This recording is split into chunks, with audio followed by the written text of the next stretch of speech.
ஹாய்ங்க.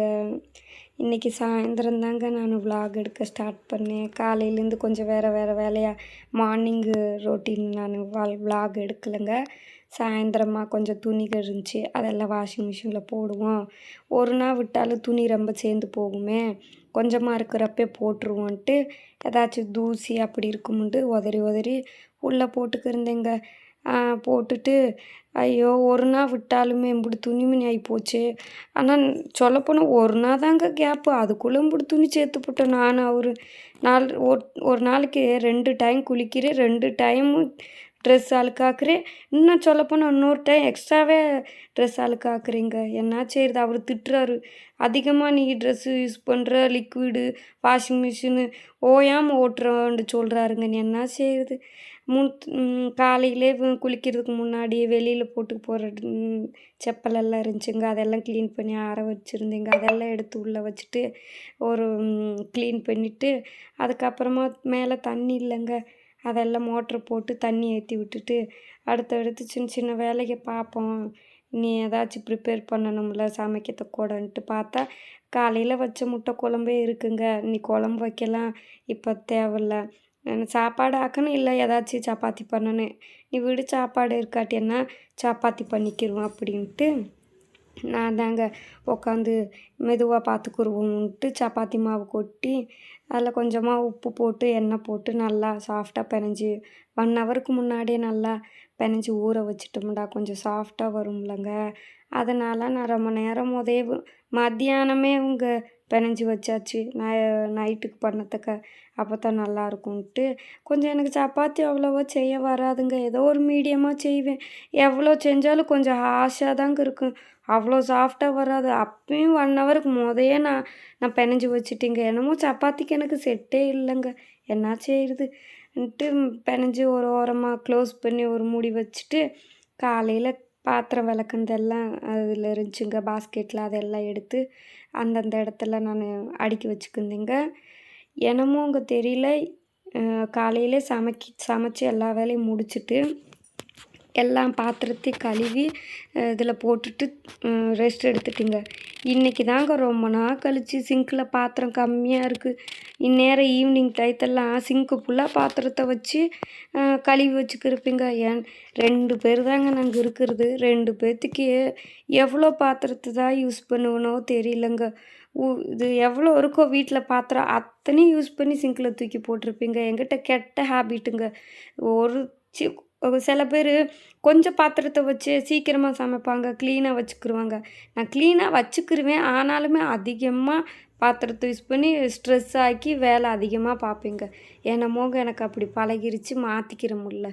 அந்த பாத்திரத்தை வேலையெல்லாம் முடிச்சுட்டு கொஞ்சமாக பால் அடுப்பில் வச்சு சூடு பண்ணுவோன்ட்டு சிம்மில் வச்சுட்டு, காலையில் இருந்த குழம்பையும் அடுப்பில் சூடு பண்ணுவோன்ட்டு எடுத்து வச்சுட்டு, பெட் மேலே கொஞ்சம் பெட்ஷீட்லாம் மடிக்காமல் கிடந்துச்சு, மதியம் தூங்கியிருந்தேன், அதெல்லாம் மடித்து வச்சுட்டு நீ வீடெல்லாம் கூட்டணும் வேலை இருக்குன்ட்டு ஒரு வேலை ஸ்டார்ட் பண்ணாங்க. அடுத்தடுத்து அப்படியே தொடர்ந்து வேலை வந்துக்கிட்டே இருக்குங்க. வேலைக்கு மட்டும் என்றைக்குமே பொண்ணுங்களுக்கு ஹவுஸ் ஒய்ஃபுக்கெலாம் குறையே இருக்காதுங்க. என்ன செய்கிறது, அப்படியே பையா வீடெல்லாம் கூட்டி வறண்டெல்லாம் கூட்டும். காலையில் வீடெல்லாம் கூட்டி நீட் பண்ணிட்டு தாங்க ரெஸ்ட் எடுத்தேன். பார்த்தா அதுக்குள்ளே அவ்வளோ குப்பை வருது, அவ்வளோ தூசி வருது, எங்கேருந்து வருதுன்றே தெரியலங்க. நல்லா வறண்டை எல்லாம் எடுத்துவிட்டு மேட்லாம் உதறி நீட்டாக போட்டு கூட்டிக்கிருந்தேங்க. கூட்டிட்டு ஒரு வேலையாக பார்ப்போம்ட்டா கொஞ்சம் எங்கள் வீட்டில் கோழி வேறு இருக்குங்க. அதனால் கோழினால் கன்ஃபார்மாக 2 நேரம் ஒரு டைம் 3 நேரம் கூட கூட்டுவீங்க. நீ எப்பயுமே கூட்டுற வேலை தான் உனக்கு. அவர் சொல்லுவாருங்க, உன்னை முனிசிபாலிட்டியில் கூட்டுற வேலைக்கு சேர்த்து விடவா, 24 ஹவர்ஸ் கூட்டிக்கே இருக்கல, அங்கே போனால் சம்பளமாச்சு தருவாங்கன்ட்டு அவர் என்னை அகலை பண்ணுவாருங்க. நான் அவர் கூட சேர்ந்து சிரிச்சிட்டு விட்டுருவீங்க. நீ என்ன செய்யுதுன்ட்டு அப்படியே கூட்டிகிட்டு எல்லாம் வெளியே வாசல் வரைக்கும் கூட்டி, மேலே எங்கள் வீட்டு முன்னாடி பெரிய மரம் இருக்குங்க, அதனால் இலைகள்லாம் எப்பயுமே விழுந்துக்கு தான் இருக்கும். அதையும் ரேசாக மேலாக்க இலைகளை மட்டும் தட்டி விட்டு கூட்டிட்டு கேட்டெல்லாம் க்ளோஸ் பண்ணிவிட்டு உள்ளே வந்துட்டிங்க. ஏன்டா நீ நைட்டுக்கு வேலை நீ சமைக்கிறத ஆரம்பிக்கணும்ல அப்படின்ட்டு பார்த்து பால் நல்லா கொதிச்சிருந்துச்சுங்க. காஃபி பொடி போட்டு நல்லா மிக்ஸ் பண்ணி கொஞ்சம் நேரம் நம்மளுக்குண்டு ஒரு 10 நிமிஷம் ஒதுக்கி ரிலாக்ஸாக பால் குடிச்சிட்டு டிவி பார்த்துக்கிட்டே அப்புறமா மெதுவாக வேலை ஸ்டார்ட் பண்ணுவோன்ட்டு நான் நினச்சிக்கிட்டு ஒரு 10 நிமிஷம் நல்லா உட்காந்துருந்தேங்க.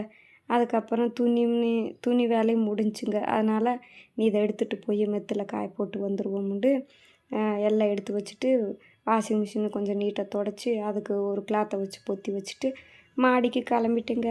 மாடிக்கு போய் கிளிப்புகள்லாம் எடுத்துகிட்டு போனேன். ஏன்டா கொஞ்சம் இது ஆடி மாதம்னால காற்று அதிகமாக வருங்க. கிளிப்பு வைக்காமல் நம்ம ட்ரெஸ்லாம் காய போட்டோமுண்டா கன்ஃபார்மாக காற்றுக்கு பறந்து எங்கேயாச்சும் போயிடும், இல்லை கீழேயாச்சும் விழுந்துடும். அதை எதுக்கு துவைச்சிட்டு கலீஜ் பண்ணிக்கிறாட்டி என்னான்ட்டு கிளிப்பு வைக்காமல் என்றைக்கும் ட்ரெஸ்ஸுக்கு நான் காய போட மாட்டேங்க. எல்லாத்தையும் காய போட்டுக்கிட்டு கொஞ்சம் மாடிக்கு போனோன்னே ரிலாக்ஸாக இருந்துச்சுங்க. நல்லா பீஸ்ஃபுல்லாக இருந்துச்சு. நல்லா ஜில்லுண்டு காற்றோட்டமாக அழகாக இருந்துச்சுங்க. எங்கள் மொட்டை மாடியிலேருந்து எங்கள் வீட்டு பக்கத்தில் பெரிய மலை இருக்குங்க. அது அழகாக தெரியும். அதை கொஞ்சம் நேரம் நல்லா நின்று பார்த்துக்கிந்துட்டு அப்புறம் வேலையை முடிச்சுட்டு கீழே வந்தேங்க.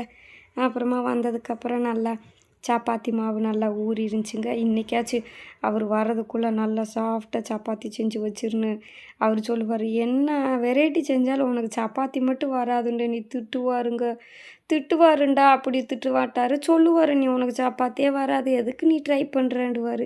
சரின்ட்டு எப்படியோ ஒரு விதத்தில் சப்பாத்தி செஞ்சு முடிச்சிட்டிங்க. அவரும் தோட்டத்துலேருந்து வீட்டுக்கு வந்துட்டார்.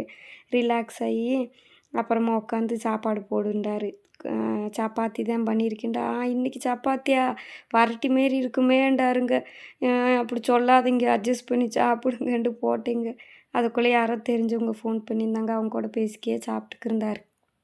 இன்றைக்கி வீடியோ இவ்வளோதாங்க. இந்த வீடியோ பிடிச்சிருந்தா லைக் பண்ணுங்கள், ஷேர் பண்ணுங்கள், கமெண்ட் பண்ணுங்கள், சப்ஸ்கிரைப் பண்ணுங்க. Save the nature, save the tree. Bye friends.